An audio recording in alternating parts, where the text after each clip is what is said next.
శంకరాచార్యుల వారు పరదేవత దగ్గరికి వెళ్ళారు, అమ్మవారి దగ్గరికి. అమ్మవారు సంతోషించి సౌందర్య లహరి చేతిలో పెట్టింది. పట్టుకెళ్ళవాయా శంకరా అంది.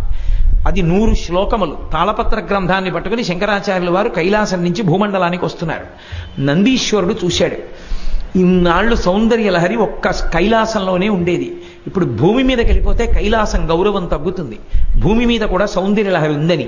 కాబట్టి ఇది దక్కడానికి వీల్లేదని 2 కొమ్ములతో పరిగెత్తుకొచ్చి శంకరాచార్యుల వారి చేతిలో ఉన్న పుస్తకంలోని తాళపత్ర గ్రంథాల్లో కొన్ని తాళపత్రాలు లాగేశాడు. మిగిలినవి శంకరుల చేతిలో ఉండిపోయాయి. 59 శ్లోకాలు ఉన్న తాళపత్రాలు వెళ్ళిపోయాయి, 41 ఉండిపోయాయి. శంకరుడు కించిత్ బాధపడ్డారు, అమ్మ ఇచ్చిన దాంట్లో కొంత భాగం పోయింది అని. అప్పుడు అశరీరవాణిగా అమ్మవారు పలికింది, శంకరా, నందీశ్వరుడి చేత ఎందుకు తీయించేశానో తెలుసా? నువ్వు అపరశంకరుడివి, నువ్వు ఈ సౌందర్యలహరి శ్లోకాలు పూర్తి చెయ్యండి.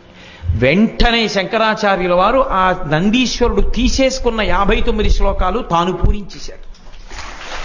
పూరించి మొత్తం 100 శ్లోకాలని తీసుకుని భూమండలానికి తీసుకొచ్చారు.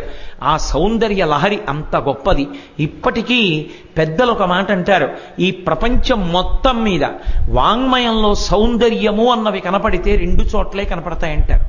ఒకటి సౌందర్య లహరి, 2 సుందరకాండ. ఆ రెండే, ఇక 3వ స్థానం లేదంటారు.